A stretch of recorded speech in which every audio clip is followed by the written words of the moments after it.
Hello and welcome to The Good, the Bad, and the Worst, a podcast where we watch movie trilogies and decide which movie is the worst. I'm your host, Griner, and joining me today... I'm Dr. Robotnik, and I was spitting out formulas while you were spitting up formula. I'm the Donut Lord, Luke Morgan, and I don't need time off to get drunk and put the boat in the water. All right, we are doing the Sonic the Hedgehog trilogy. I couldn't believe that these three movies came out in the span of 4 years. Like, is there a greater piece of media that was absolutely just churned out as quickly as possible? Possibly not. Are you guys Sonic guys? I was never a Sonic guy. I had one friend that had a Sega growing up, and we never played Sonic. We played Alex the Kid. What about you guys? No. Luke, you go. Oh, I was a Sonic fan as a kid. I wouldn't say that was like my go-to. I wasn't walking around in Sonic pajamas or anything like that. I was, a Metal Gear Solid kid, like straight out of the womb. But no, like I have a soft spot for Sonic. Like there's stuff that comes up in these movies, like sound bites, music cues that give me nostalgia and like remind me of my childhood. And yeah, I don't know. I always really enjoyed playing them as a kid, and really, yeah, I probably played more Sonic games than Mario games as a kid because I played the Sega more than I played the Nintendo 64. And yeah, yeah. Then it went off the rails a bit, Sonic as a series.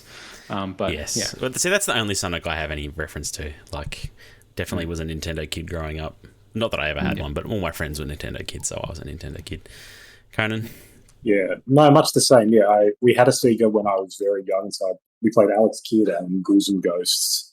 And I'm not sure if I'm imagining we had Sonic, but I feel like I can picture the cartridge and the plastic case. But yeah, I don't remember ever playing it. I don't think we ever did.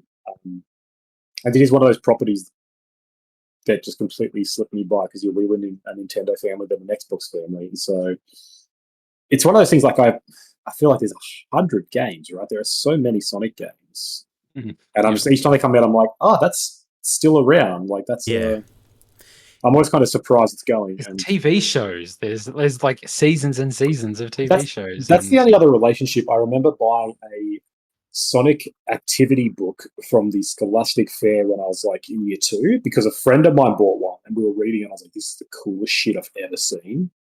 So somehow I begged my mum for money. I bought the same book the next day and it was so much fun. And it was one of those things like you get when a kid where I was like, I don't know what this is, but the book was really fun because it was like, find the gold rings and find the emeralds on this page. And I was like, who's this red dude? That's cool. But yeah. There must be something like, I don't know, intrinsically appealing about Sonic. And not that I ever experienced it, but my daughter, who has no connection to Sonic at all, got a toy from McDonald's that was Sonic. All of a sudden, she's Sonic mad somehow. We're watching the Netflix series, which is weirdly high concept and has multiverses and all this garbage. Yeah. And she's like really into Sonic. I don't get it, but I don't know. There must be some intrinsic appeal to this blue hedgehog. I mean, it's one of those. It's like a lot of kids' properties, like the bright color, the simple features to understand. Right, there must be something there that appeals to our animal brains. That's why I watched these with my daughter, and the first one she didn't care for at all. Like I was like, "Oh, we're going to watch a movie," and she was like, "Oh, okay, cool. Dad wants to watch a movie now." And then 10 minutes in, she's like, "I don't want to watch this. I want to watch Elsa." I'm like, "No, I'm not watching Frozen again. I've watched that 6 times already today." And so pretty much the whole first one was her arguing with me how she didn't want to watch this. I'm like, "Well, you don't have to watch."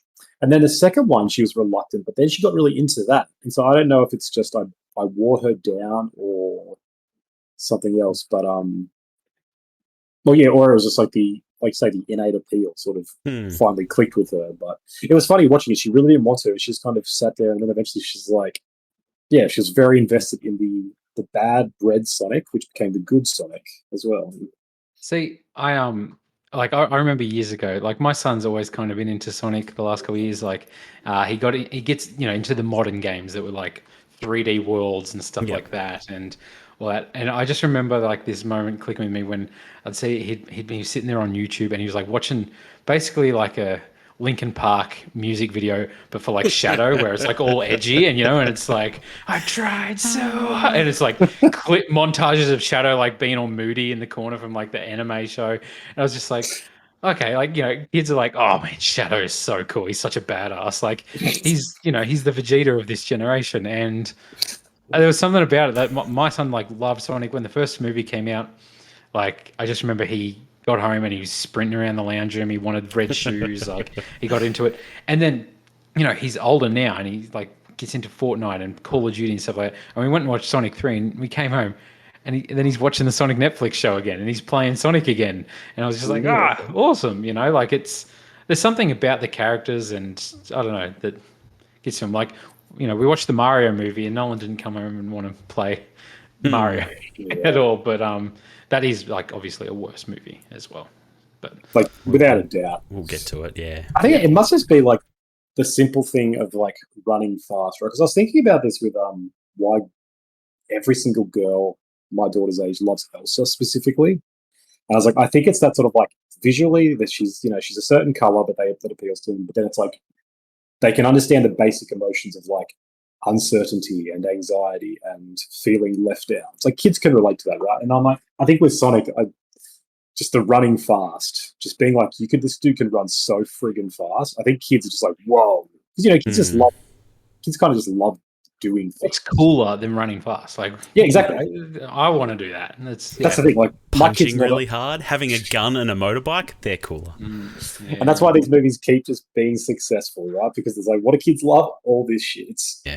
I guess it's just, like the simple appeal of like these easily understandable characteristics. The kids are just like, I want that. And then I don't know, he's frantic and fast moving because a lot of the jokes in this, I'm like, they're obviously not for a 4 or 5 year old, but for sort of like preteens and stuff. Adults. I wouldn't say that. We'll get there. Yeah.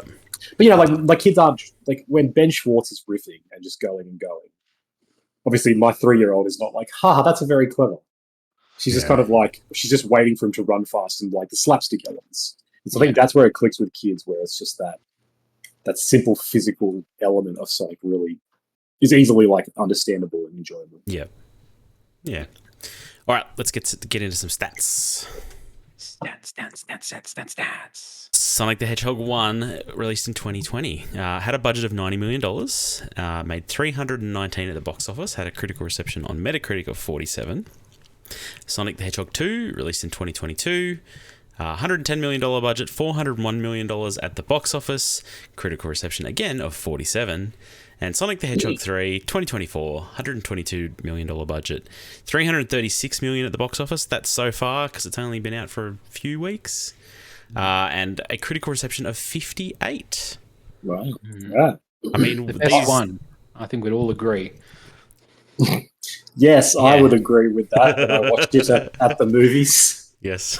No, we'll get into it. But, I mean, big returns for these movies. I'm really surprised the first one kind of did as well as it did, to be honest. It was in 2020, like right after COVID. It came out of the pandemic sort of thing. And I mean, like you can't talk about the first movie without talking about the background behind growing up. Yeah. Where is the original this design the best example of bullying people for their creative choices being a good thing? And because I don't think Sonic passes $1 billion at the box office, which as the series just did today, I believe it was, the article came out, that if we have that Sonic, I don't think it does as well with that face. Because imagine like a shadow version of that. It's terrifying. But them redesigning it, and like there's clips from behind the scenes where they had an animatronic version of that face, and it's really terrifying. If that doesn't change, I feel like this whole Sonic series the landscape of it is completely different. I think you're right. The flip side of that, I wonder how much more successful it is because they showed this design originally and then showed the new one. There is conspiracy theories out there that was their plan the whole time. I don't know if I believe it, but I feel like some of its success is the fact that it went from this terrifying the teeth is what gets me about this one. I can't stand the teeth on this design. It goes from that to this, a very cartoony design that we've got now, but a lot truer to the character. Yeah. I think the first one had a real narrative had sort of two narratives to it. Like it had that viral effect of, I remember that. Like that was kind of the time we were all still. I mean, I think that's kind of before. Sonic might have been the first of like the whole video games can be good as movies or TVs. And I'm not saying it's good, but we're in that season now where we have we got The Last of Us, we've got Fallout. Yeah. Uncharted, Mario. I mean, they are the Uncharted and Mario. Well. Yes, Successful. exactly. Yeah, successful. They're better than the ones previously, like Assassin's Creed and Doom. Or Doom. Yeah. Yeah. Okay, you're right. That's fair. So I guess this was in the same sort of stretch of time, and like that narrative of they were going to butcher it, and everyone could sort of see this is going to be a hack job. And then the fact that they changed it was like, oh, maybe there is something to this. And so I think that narrative kind of gave it legs, where people were like, okay, maybe they're actually listening and they'll do a good job. And then the fact that this movie didn't suck, I feel like really gave it legs. Like people were kind of like, all right, the Sonic movie isn't trash. Okay, let's check it out. Yeah. And like that kind of gave it. Like it's an entertaining movie. Yeah. And like I do feel like there was a sense of relief that it's like they didn't completely screw this up, which I guess, like I know I would see movies based on that. When there's a movie I'm skeptical about, if I hear that they didn't shit the bed, I'm like, okay, now I'll go see it 2-3 weeks after it's released. And I feel like that's kind of that was the narrative with the first Sonic, that it has sort of like a slow burn of it. Everyone's like, no, it's actually just actually okay. And so it just kept sort of going. I am surprised it's getting higher and higher returns though. Like I'm surprised people are sticking with it and the quality is getting better. There's fandoms, man. There's fandoms about this stuff. And you got to attribute a lot of the success, I feel like, to Jim Carrey in these movies, and just his presence, like in the trailers and stuff. I feel like sold this movie as like, okay, this isn't going to be some C-rated movie that might hit cinemas or something like that. It put more of a star focus on it, and he gave a legitimacy to it that sort of piqued my curiosity. Where if it was just some random, like say B or C grade actor doing it, I'd be like, all right, this movie's going to be bad, even if people say it's okay. And Jim Carrey is far from a spotless career. Like he has made some atrocious movies. Yes, with reviews. So it's not. Yes. So I'm never going to be like, okay, whatever he touches is gold. But by him going into it and him coming out of like vocally sort of coming out of retirement, as he put it, or being like, this will be my last movie. And then the second one that comes out is like, oh, this will be my last movie. Like really sort of that narrative that he was talking about around as well, like I will work in these and nothing else, kind of stopped him. Was like, okay, maybe this, he's probably the greatest comedic actor of his generation. To hear him be like, I'm going to commit to this role. I'm giving my twilight years to this. It's like, okay, maybe there is something here that, in my mind, I was like, it's worth a watch just for that. Whether not saying that it was as good as I was hoping, but well, let's get into it. Sonic the Hedgehog 1. This might be the worst plot synopsis I've ever read. So this is straight from IMDb. I'm just going to read it as written. We'll see how we go.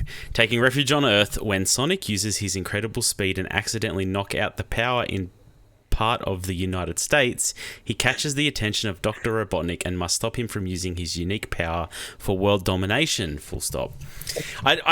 Who writes is these fan-generated synopsis on IMDb? Because I don't know what has happened here, but it's garbage, and it might be the worst one I've ever read. Sonic 1, 2020. What a perfectly cromulent movie. Neither of you had seen this movie? Is that correct? I had seen parts of it before. Like it was on while I was in the room before. Okay. I had not seen a single thing about this. I hadn't seen it. I never would have watched it either were it not for this. So what were your thoughts, Grana? Like I say, it's fine. It's a fine movie. I think I was quite bored by it until Jim Carrey showed up.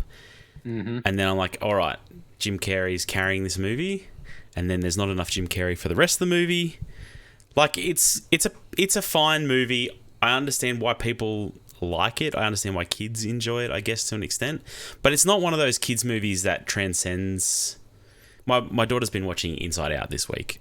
Nonstop. And that movie makes me cry. It makes me laugh. I love that movie. She loves that movie. We can both enjoy it together. I don't feel like Sonic the Hedgehog strikes a really good balance for that. Like, I don't know if she would enjoy it particularly. Maybe it is the preteen age group that would enjoy it.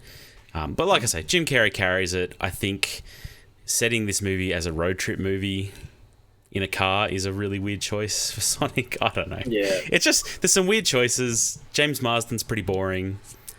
Ben Schwartz is not being Ben Schwartz enough, and Jim Carrey is carrying the show as much as he can. Yeah, I agree 100%. Like with Trent, that's almost exactly my sentiments. Jim Carrey is the saving grace. Like if he's anyone less than him, this movie's a train wreck. Yeah. Yeah, I think the thing that struck me was like that old dilemma of kids movies where it's like we have a caliber of movies set by things like Pixar that are kids movies where adults and kids can all appreciate it. And like that's a fine balancing act of being able to write a successful story that all people of all ages can get something out of. And that is the gold standard, and that's kind of like that's what you should be watching as a family or for kids, because it's like they're learning both, they're absorbing that adult stuff as well as being entertained. This is purely like a junk food kids movie where I kept waiting for like funny witty jokes coming, and there's none. Like all of Ben Schwartz kind of quips are just they're just like really vanilla sort of like. I don't know. What's one of his jokes? Is like, "What year is it? Is The Rock president?" Well, Yeah, that's not that. Is that funny? Like that's. Yeah. And I know all of his lines are very just 2020. This is what I feel like is missing. Is it? No. You don't understand. 2020 was a dark time. We've just come out of the pandemic. There's not many movies at the cinema. This is one of your first cinema experiences to go in. It is. Well, The Rock was going to run for president in 2020. It was like... No, he wasn't. It was a rumor. But anyway. Funny timing. He's missed the boat. No, that's an example of like, it's a joke that like in that moment might have been like, but after that, there's no comedy. Like that's not a good joke, right? Like that's it is a very contextual, barely more than like a, hey guys, we also know what's going on in the world. Yeah. And things like calling him donut laws is like, you talk donuts and even if they get out of line, it's like, that's I'm not trying to sound like a dick, but like if you're 6 years old, that's hilarious. Yes. But if you're an adult taking it, it's just like the whole time I was watching this movie, I was just like distracted. I was just unable to really because there's very little. There's no comedy here that really works except for Jim Carrey, and there is.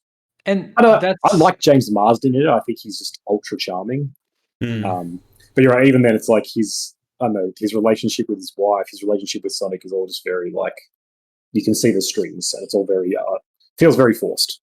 Yeah, I agree, and like when I look at like my favorite lines from the movie, it's all Jim Carrey's lines and ones that I feel he probably even improvised. Like it feels just like that little comments that I find humorous sort of thing. And when I think about what I like, it's every time Jim Carrey's on screen, I like his interactions with people. There's no way that his lines are scripted, right? There's no way the script has any of the stuff that he says. No, exactly. Like his whole conversation when he meets James Marsden, like that whole interaction there, you don't script that stuff like what he's saying about, the Billy Bobs and all that, like in the town. It's like, it's just Jim Carrey riffing. Yeah.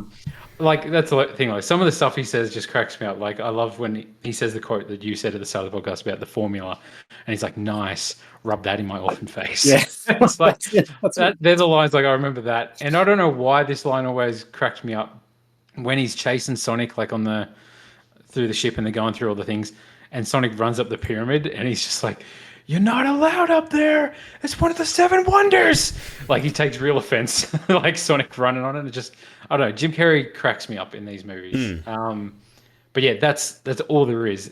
There's nothing that I find funny that Sonic says in this movie or James Marsden says. It's just serviceable stuff that my kids enjoyed watching, and like that sort of stuff, the physical comedy and all that of Sonic running really fast around a bar and making people run into each other or whatever. But it's like, yeah, there's nothing special to that. But Jim Carrey makes this movie 100% to me. So, yeah, without a doubt. Like, and the thing that kind of drags a lot of it down is like the narrative choices. As you said, granted, the making a lot of it a road trip movie. Like I was thinking about watching it, I'm like, how do you really make a Sonic movie? Because what is the premise of Sonic? He's an echidna who runs fast in weird planets. Yeah. It's like you can't. There is really. What is it? Is he a hedgehog? What did I say he was? An echidna. Knuckles is the echidna. Knuckles is an echidna. Jesus Christ. They have never seen an echidna in their lives. There's nothing echidnish about or a hedgehog, really. But anyway. Yeah, true. Like, yeah. So there's not a whole lot to do. So I respect them for making a narrative out of this, but it is a weird choice. To be like, all right, let's put him in a car for most of it. and the whole like he was raised by an owl named Longclaw, and so there's kind of like this. That's deep Sonic lore, though. Yeah, part of me is like, is this true Sonic lore? Is this made up for the movies? And then the other part of me is like, I don't care at all. Like, I shouldn't have to. But I'm also like, do I need to dig into this and be like, what happened to the echid? Not the echidnas. What happened to the hedgehogs? Why is there an ancient order of owls? Like, it's all bullshit, and it's all kind of nuts. It's very silly. Yeah, but it doesn't spend too much time on it. No, like, she's introduced and they're gone like within 2 minutes. Yeah, you're right. But then like the whole movie's him being like, "I'm so lonely." It's like, no, you don't. Just run fast, dude. Just do really fast shit. Yeah. The rings being like these portals to wherever you want them to go to is like, I guess it's a good MacGuffin, but it doesn't. I don't know. It's like a weird use of a game mechanic, right? Do they have that? I don't think they have that functionality in the games, at least not as far as I'm aware. Not the old games, anyway. They were just the equivalent of the coin that you pick up as Mario. Yeah. But there is rings that are portals as well at the end of the levels and stuff like that. But maybe there's some logic there. But I don't know. Just absolutely fine movie. Not just didn't excite me at all. 100% carried by Jim Carrey. There's just a lot of loophole, like not a lot of plot holes that I couldn't help but up against. Like the fact that he runs really fast. I mean, for starters, how does that work? How do you control that, right? Like when he slows right down, is time moving really slow for him? What's his energy intake? But then also things like there are some things where he's able to just like run super fast. It happens more in the second one, I think.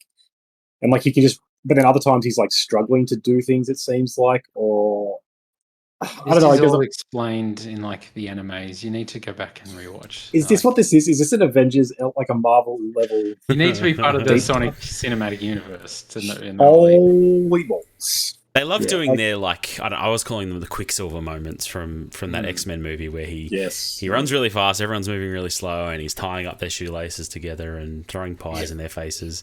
And that's good once. I guess we'll talk about how they do it in every movie over and over again.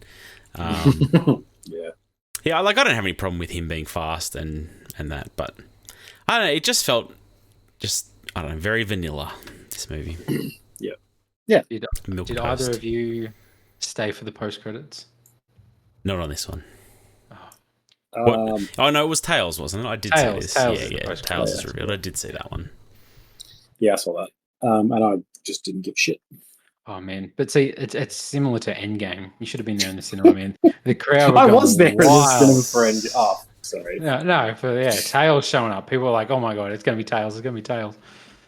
There's a fandom there. Who are these people who are just like have been? But those people, right? People who are thirsty for this. Are they watching this movie and like, oh yeah, I'm so glad they fleshed out his story of James Marsden? Like, the thing I think we haven't talked about that, like Sonic has this huge, weird like fandom of writing fanfics and stuff. Like there is a big fandom for Sonic out there that we have no idea about. Tell me more. I mean, I don't know that much about it. I've seen the memes. I've seen some excerpts from some particularly porny fanfics. But, like, there is a big fandom for Sonic out there they are really into the lore of these games and this character. I don't get it. But furries? Did Sonic create furries? Is that... honestly, there's probably a link there, honestly. Yeah. Would not surprise me. Because there's lots of creations of, like, this is my Sonic... avatar or whatever you want to call it. Right. Okay. And okay. Maybe blame Tumblr. I don't know. I don't know. People. I was just saying, like, people are like super into it to the point I didn't even know about. Like, where they're watching in the first one, James Marsden's wife. Her outfits are orange and red, and then the second one we get Tails and Knuckles, and in the second movie all she wears is red and black. And then in the third one, we get Shadow. And in the third one, she wears a colour that's implied in the post-credits. Is that pink? Yeah, right. Yeah, and who's people pink? are like... Lady Sonic? Amy. Don't you remember? Don't Google Amy. You'll start down a rabbit hole there. Just make sure safe search is on. Yeah, I don't know. There is a group of people who really care about Sonic lore. It's not me. Yeah, I feel like they feel like they're fairly serviced by these movies, which is interesting. but that's my question. Like, does this movie service them? Because again, it spends most of its time on like James Marsden and the whole like found family trope, rather than actually delving into any of the stuff. Like, it's trying to make this movie as accessible for anyone. What I think like you guys are forgetting or like not realizing is that Sonic went through a rough patch. Like people who are Sonic fans, like the True. games were all awful. Like Yeah. Sonic was just appearing as an extra character in Mario games. Like it seemed like the Sonic franchise had no worth anymore, and people didn't think you could have a good Sonic game until around the time of this movie coming out. Then they went back and made a side-scrolling Sonic again, which was really good. Like I forget what it was called, but I remember they that one. seemed Yeah, to people liked it. find the formula of being like, okay, these weird open world Sonic games aren't working. Like all this, the fandom was dying down. People mocked Sonic fans a few years ago on the internet. If you were a Sonic fan, you got mocked because it was like, oh my god, like the poor Sonic people that just want a good Sonic game. And so I think to get any Sonic movie that's not trash, I think they find it serviceable because, like, hey, it's my favorite childhood character is on a screen and it's an all right movie.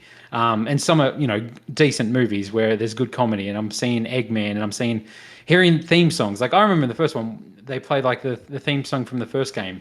And it's awesome. Like I was like, oh, cool. That's like Emerald Hill's theme song. Like that's really cool. And people who are into that Sonic, I think, will just attach to this because like, oh, this is something. This is awesome. Yeah. I'm sure we'd all have them sort of games that if we're a big fan of that seem to go obscure where people weren't a fan of it anymore and it made a return. It's a big deal. I'm holding out for that Splinter Cell movie. Yeah. Exactly. If I get a good Custer's Revenge movie, I'm there. Exactly. I'm serviced. Yeah, the bar was just so low. I think you're right. Like it was in hell. Yeah. I mean, look at what they were going to get. So I think they were just happy with anything after that face. So yeah. All right, let's go to Sonic the Hedgehog 2. These movies need like a subtitle, like a Sonic the Hedgehog 1, Sonic the Hedgehog 2, Sonic the Hedgehog 3. No. They need something else. Electric Boogaloo. Knuckles Revenge. All right. There it is. Dr. Robotnik returns with a new partner, Knuckles, in search of an emerald that has the power to destroy civilizations. Sonic teams up with his own sidekick, Tails, on a journey across the world to find the emerald first. Man, so many MacGuffins. It's crazy. Yeah. Yep. Okay, here's the only note I made with this movie. He's running down an avalanche. He's trying to escape an avalanche. He's on a snowboard. I'm pretty sure we've seen him literally play himself in baseball. So he can run so fast that he can hit a ball, catch the ball, continue to run around the whatever they're called, bases. Yes. So that's, within the space of about 2 seconds, he can do that. But for some reason, he's like, I'm going to snowboard down this avalanche that's catching up to me. It's because he's stressed out. What? He can't perform under pressure. It's like, is he impotent? No. Is that the problem here? His power is so super inconsistent. Like, to the point of being really obnoxious and annoying. You're right. And this, so the first one was a bit of a pet peeve. This one is like the entire narrative of this movie hinges on that because he calls up James Marsden to portal him into the wedding, which then is revealed that it was a setup the whole time. So the entire movie's premise hinges on the fact that he can't escape an avalanche and he needs to be saved. Like, his entire superpower is running fast. What the hell is this? Yeah. If you compare speeds in the first movie, there's scenes where he'd be off that mountain in about 2 seconds. Legitimately, he runs across America and he runs to the coast in literally 3 seconds. Yeah. Yeah. But he can't escape. It's the stupidest shit. Yeah. So I kind of checked out. Snow's hard to run through. I guess an avalanche. He runs on water. He runs on water in this same movie. I mean, he also will, run up a collapsing building by jumping on the pieces that are collapsing and stuff. Like those sort of moves he does all the time. So yeah, it doesn't hold any water that an avalanche is too hard to run on. I agree. It's his power is very inconsistent and it's really annoying. My only note was using Ferris Bueller as a verb and saying he's Ferris Buellering is pretty funny to me. I don't know. Yeah. Jim Carrey's got some. I think they let Jim Carrey off the leash even more in this movie. Like him just acting like a rabid dog on the cop car. Like when he first comes back is pretty funny. I don't know. There's some good moments with Jim Carrey in this movie. Yeah. He's cooking a lot more. Like him and Agent Stone get a bit more time in this, which is kind of funny. I like him in Stone. Yeah. Stone's a pretty good straight man for him, honestly. Yeah, and just like I enjoy the whole like. And he's like, all right, we're going to do this. And then he just turns around and says to the next guy, he's basically like, I'm going to betray him for this. And then he get like, just how silly it is, where he's like, just betraying everyone. He's like, with Stone, and he says to Knuckles, I can't remember his line, but he just says to Knuckles, he's like, I'm going to, we don't need him. So it's like, I don't really know what he's doing here, but it's just kind of the fun. He's just a complete agent of chaos. He's just having fun. Yeah. Jim Carrey and the character almost. Yeah. See, I feel like Sonic 2 drags. It's very long. Like it is the longest of the three. Long, and I watched the first one a few times, like because I watched it in the cinema and then watched it when it came out, like with my kids and stuff. I never watched it myself. And I swear, Sonic 2, both me and my kids never rewatched after watching the cinema until this podcast. I just had no desire to go back and watch it another time. And then even watching it again, I was just like, oh man, there's another hour left of this movie. It's like this drags. I feel like it drags. And I don't know if it's just a pacing issue where it feels like it should be wrapping up and then it's like still got a long time to go or what's going on. But I actually don't like Knuckles that much.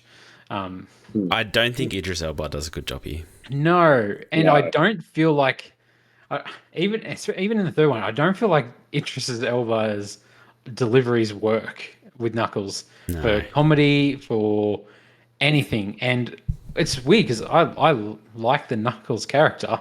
I always, I was watching Linkin Park music videos of Knuckles, which was like, oh, but like, it's just there's nothing memorable about him in this movie at all. I think he's slightly better in the third one, in my opinion. But second one, I think he stands out as being pretty bad because I do think Ben Schwartz is kind of cooking a bit here too. Like, I feel like he's been let off the leash a little bit. Maybe I'm not sure what happened, but I felt like he had some good lines and some better delivery. A Parks and Rec reference, which I'll always take. Like, he's doing a little bit more, but Idris Elba really just dragging his knuckles here, I think. Good one. That's a good one.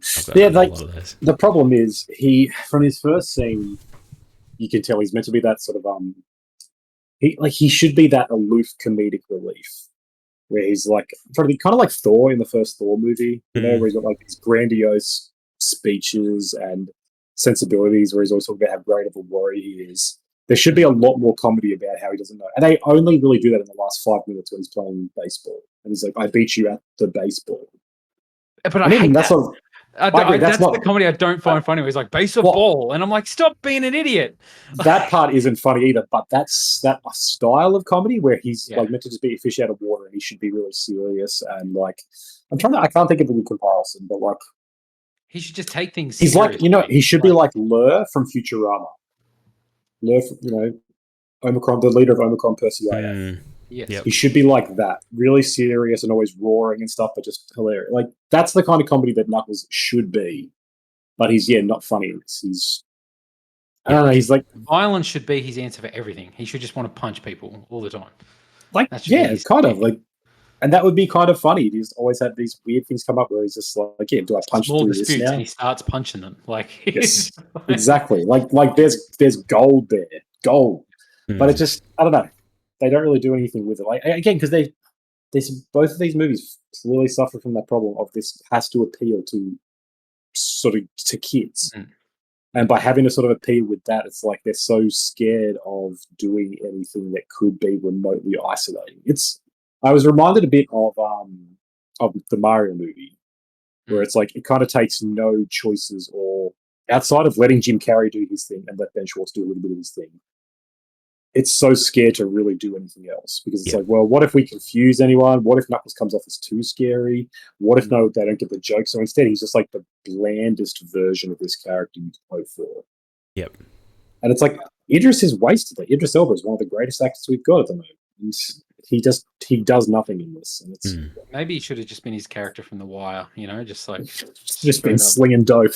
Just been like with the emerald crystal, like, you know, put the word out that we back up in business.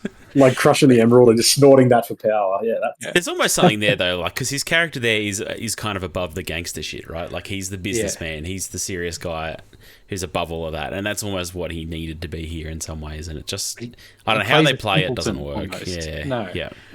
I do like the third act, then like the boss battle of Robotnik in the big metal suit.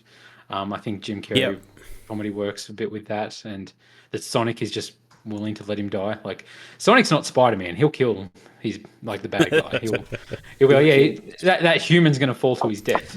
He literally stranded him on another planet that nobody could access. Like that. That's almost the punishment worse than death. Yeah, that's almost downright evil. Yeah. Sonic he did it with glee. I will say, even Tails runs over Knuckles with a car. First scene, he's just, just straight up murdering.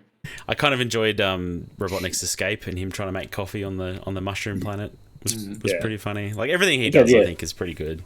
Doing some rock reconnaissance. Yep. With Agent Stone. It's great. It's great. Yeah. I think Knuckles is annoying as a foil in like the fighting scenes too. Like it doesn't work, right? Like Sonic should be running circles around him so fast, but they have to slow everything down. Because you're right. There's a scene where we see him like able to run through a bar of people where they're not moving. He can do it. Like, how can Knuckles ever pose a threat? It just makes He's got big fists. Punch him. It's like he should be able to swing a fist. Yeah. Anyway, it should be like the immovable object and the unstoppable force. Like I think that's kind of where they try to go with it, but I don't think they. Well, because at the beginning they kind of do that, right? Where he goes to hit him and Knuckles punches him and he flies back, and it's like, wow, you have a power that matches my power. But Sonic should be able to get behind him instantly and trip him over or whatever, right? Like that is exactly right. There shouldn't be any dramatic tension here. He ties shoelaces together and it's done. Is it this one or is it this first one where he gets slowed down somehow? Does that happen? No, in the first one, Jim Carrey uses one of his spikes to make him the quill, faster. So he's able to match Sonic's speed and speed up his weapons and stuff like that. Because Sonic's thinking it's all going to be slow, and then they speed up once he activates the button. See, like that's the easy version of this. Just have that constantly turned on. Like he's got the quill, and using the quill, he can speed up Knuckles or speed up himself or whatever. I do like Jim Carrey constantly just trying to get a hit off the quill, like always just sticking it in his mouth and getting a little bit out from it, like little kick, like sniffing a glue stick. He's just like, whoa, it's good. We get Super Saiyan Sonic, as well. Is that canon? I assume it is. It is very much. Yeah, there's a whole thing about that, but it's cool. I don't know. Feels kind of meaningless, right? Yeah. Just makes him ultra powered to be able to beat him. Because what is it? The whole thing is that that's not the Sonic that you know. And then he's just like, I am the Sonic you know. It's all good, everybody. It's like, it would have been interesting if it wasn't the Sonic then. Well, like, yes, that's exactly right. Like, it's just weird to build up like, oh no, he's gotten so powerful and so he's lost Sonic. Lose himself. Yep. And in 3 seconds he's like, nah, it's fine. So what was the point of what was the stakes? What was the concern? Why am I worried about him? Because Sonic is that pure, it doesn't corrupt him. Throw it on the ring, He's such a Goku of a character. Like that's straight out of Dragon Ball Z, and we get more of it in the next movie. But couldn't you just? But like, you couldn't even at least do like, I don't know. He's going to punch Tails right through the face, and Knuckles comes in and stops him, and it's like, whoa, friendship. Or he's like, why Tails? I don't know. Tails changed person. Yeah, okay. And Tails is a real pain in the ass. Or what if like he just starts bludgeoning James Marsden, and it's like there's just blood everywhere. He's breaking bones, and then he stops. He's like, and he's like, starts eating him, and he's like, I can't do this. You're my surrogate father. Like, yeah. We need more movies are solved if they're an M. It would have been funny if Super Sonic was like a yellow version of the original Sonic with that face, and they were just like, "Oh, I'm not your Sonic anymore. I'm the original Sonic," and they're like, "Ah, he's scary. Look at him. That's He's a got teeth." that's a that's a good level joke. Yeah, that would have been Mm. great. Oh, dang it. Cowards. We missed it. All right, let's move on to Sonic the Hedgehog 3. 2024. Sonic, Knuckles, and Tails reunite against a powerful new adversary, Shadow, a mysterious villain with powers unlike anything they have faced before. With their abilities outmatched, Team Sonic must seek out an unlikely alliance. Yeah. I have a few questions. Is that power a gun? No. As you saw, he only has the gun Yeah. for a little bit. It's the ability to That was teleport all over rhetorical. the place. Yeah, I know. It's a rhetorical question. I was just commenting on the fact that he has a gun, which is kind of funny. Yeah.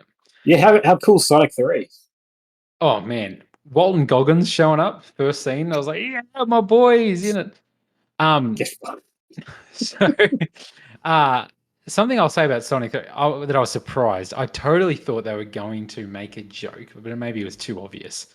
That Shadow is voiced by Keanu, and in the first one, Sonic's a fan of Keanu's performance in Speed. True. You know, he's like Keanu, and then Yeah, and it's the more same voice inconsistencies. playing Shadow, and I was like, where is a joke? Like, even quoting his character from Speed, I was waiting for something, some little callback, but Yeah. alas, didn't happen. But oh well. Never Maybe that's only the Sonic diehards that. It never crossed my mind, so maybe waiting that for makes... Yeah, maybe it wouldn't make any sense. True. Out of all the plot holes, that was the least of my concern. Yeah.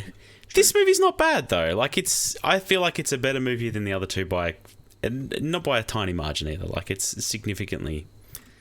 You know... They've clicked. They know what Yeah. worked, I think. I think this is easily the best of the trilogy. Like, I had a lot of fun watching this. Like, Jim Carrey is just going off. Like, he's playing two characters now. Yes. So, you know, he's playing an old geriatric version of himself. Yeah. And a very funny version of Robotnik as well, who's going through his own endgame Thor stage where he's put on weight and he's sitting there just watching reality TV shows. But he's so, I don't know, he's so good. He is so good in this. Just every scene he's in where it just doesn't make sense. Like the dance number in this. The dance number is... I was expecting him to do like a... great. What's that Sean Connery movie where it's real sexy avoiding the lasers? Yeah. They don't go that way, though. They just do a really dumb Fortnite dance. But it's fun. It's fun. It is really fun. It is a very funny scene. Yeah, Jim Carrey playing off of himself works really, really well.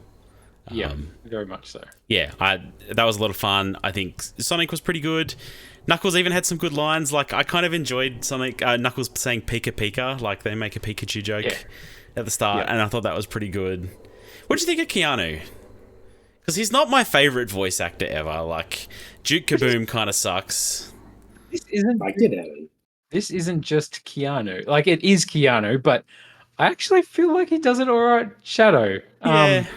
I liked the Shadow character in this. I liked his backstory. I liked... I don't know. I liked the Shadow character.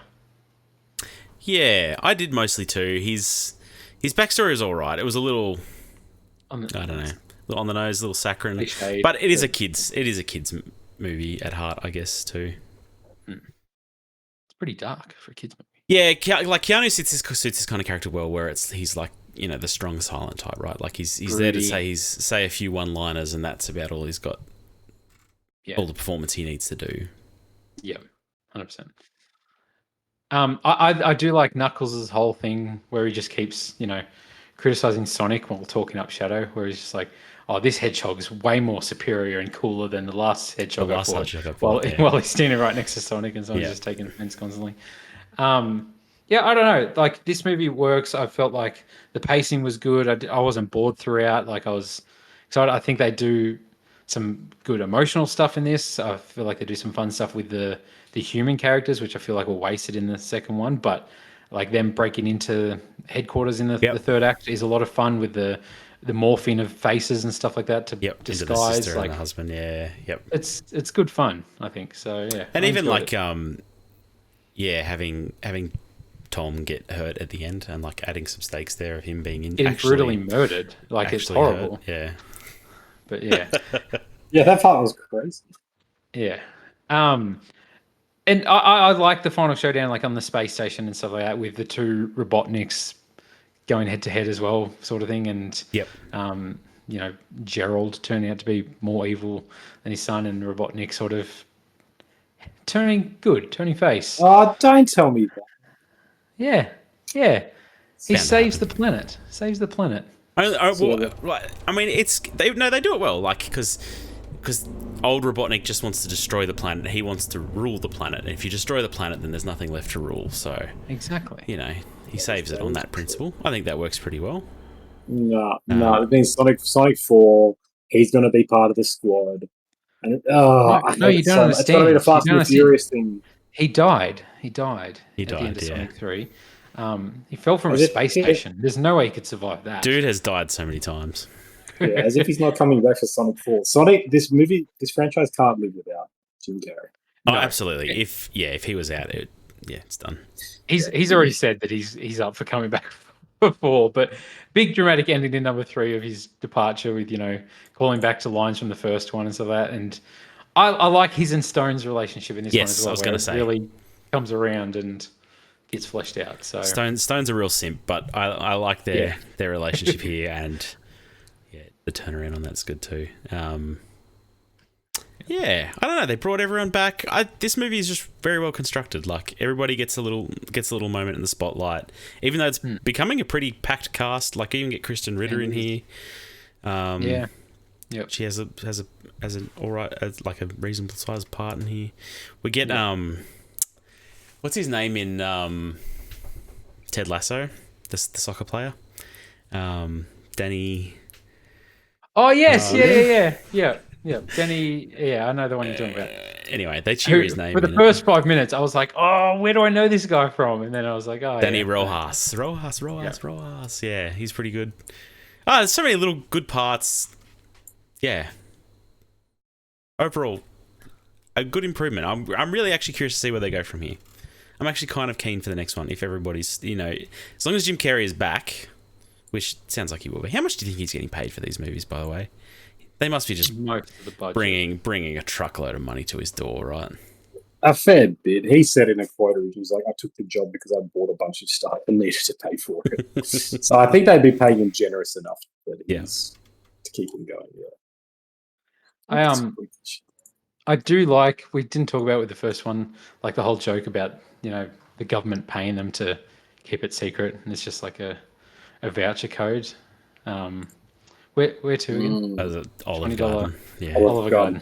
Yeah. That's what I relate to. Recurring joke. The government screwing us over. Yep.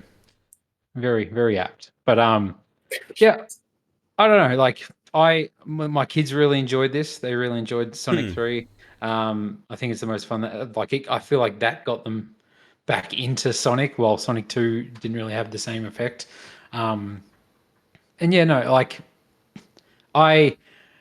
Especially with Jim Carrey's exit, supposed exit, he's totally going to come back for 4. They're just going to keep making these movies because they're making money. But I was like, oh man, I really hope we don't get a Sonic movie without Jim Carrey. Like I was like really sad about it. I was like, surely not. Like I really hope if we get another Sonic movie, because Jim Carrey is just a lot of fun in these movies, and you don't see him in much. Like he's not doing much else at the moment. So no, he's not making movies, which is something that crazy. Kind of pisses me off about watching these. Like, stop spending your last years doing this. It is a really strange choice. Like, I guess money, right? It's got to be money, but it's just so strange that for years he just disappeared. Like, I remember he was doing some really heady TV show that was like, was it Thinking or Wait or whatever? Yeah, and I'm like, that's not for me, but. Yeah, and then he did nothing for so long. I thought, he's just gone. He's just gone to paint because apparently he was painting. Something like big into painting. Yeah. Like he made this really obscure, like really dark crime film that was meant to be atrocious, and that's kind of it. And like, he obviously doesn't want to be acting that much. But if you're gonna come back for it, just give us one more good comedy. I don't know, give it Ace Ventura 3 or something. Like really go out on a proper high note instead of coming back for these. It's just the strangest thing. Like he has a very strange he loves this Body of character. work. He really, really likes this character. Like, I read a thing because obviously, Conan, you'd remember there's a scene in number 3 where he's grown his hair out long after like his death in number 2, and his hair's out really long, and he gets stoned to like cut his hair and shave it, and there's like a montage of him doing it. Jim Carrey grew his hair out for 2 years to then have it actually be his hair getting cut and shaved in that scene. So that is his real hair. It's not a wig. He has long hair that the guy is then cutting and shaving. Went full method. He's committed to this character. He loves this character for some reason. And I don't know. There's something really appealing about that he's on board with this character 100%. Like, he's Heath Ledger Joker in it. You know, he's just like, I am Robotnik. I am all in. Yeah. I don't know. I'm glad he is all, like, if he's doing it, I'm glad he's all in and doing it, right? Like, it's better than him doing a half-assed job. That's true. Yeah, if he was really just like, why? If his performance was like, why is he here? That would be even worse. The fact that it's like he's just chewing scenery is great, especially in number 3 where he has all those incredible performance parts that we could all remember equally. I think playing both characters, like, and my favorite. We all enjoyed. Yeah. And that's the thing, like, I don't know. He's all on board with the character. I'm for it. I am looking at this. Oh, sorry, Granny, you go. Oh, I just had a question about, because Luke, I'm not sure if I think you're big on Shadow Law, but tell me if you're not. But there's a moment where he takes the rings off his wrists. Is that like a what's the character in Naruto where he takes off the weights and now he's like super strong? Like, is that moment? Right. Is that what's happening? Are they weights? Yeah. Okay, I thought so. It's restraining his real power. Yeah. It's been a while since I've read the comics, but yeah. I have to brush up on it a bit. I'll ask my son. He probably knows. There's probably a Linkin Park video you can watch actually that will tell you all about it. I'll go in my YouTube history. I'm sure there's a video there because man, my son, when he took them rings off, my son stood up in the theater and he was like, "Oh my god!" He was like, "It's happening! It's happening! We're witnessing it." This is my Black Panther. The action in this, like, they go full anime, but they do it well. Like, it works. It was really good. It was a lot of fun. It's Dragon Ball Z. It's great. It's absolutely. Like Super Saiyans battling each other. You have the conflict of, you know, Sonic promising to never use this and then using it for a selfish thing where he's like, no, Tom got hurt, so I'm going to do this. And you can't stop me, Knuckles. It's great. I really enjoy it. So, I too enjoyed it. I'm looking at this thing here. There's it's a Reddit post about apparently what people got paid for it. So Jim Carrey apparently made $12 million for this. Keanu Reeves $5 million. Underpaid. Jim Carrey's well, no, but then again, Idris Elba $3 million. James Marsden $1 million. Ben Schwartz $500,000 for the third movie. Apparently, I don't know that. I do not know if it. How do they seriously? Oh, I guess they could. I guess you could replace Ben Schwartz with. That'd be a big payday for Ben Schwartz. I feel like also low. I know it's not fair. He deserves more being the lead. It's interesting, character. Yeah. Being the lead character, but you're right. He is not at all the draw. Like, no one has been like, God, I can't wait to hear Ben Schwartz's Sonic again. They're just like, I want to see Sonic go fast. And technically, you got to double Jim Carrey's salary because he played 2 characters. So really, $6 million per character. So, well, yeah, $12 million, and then Keanu, how much did Keanu get paid? Keanu is $5 million. Do you think that's? Yeah, that's. He was in the booth for like 3 days max for the number of lines he did, and it's sure he's not mocapping for this. No way. No. But we all know that he at least that money will go to good use. He will probably give that to people, to charities. Whereas Jim Carrey's probably using it to, I don't know, buy magic beans. I don't know, because I think he said after that payday he wasn't up for another John Wick film because Sonic made him whole. So I don't think. Yeah. It's kind of a full circle thing for you, Conan. That's exactly what it is. Yeah.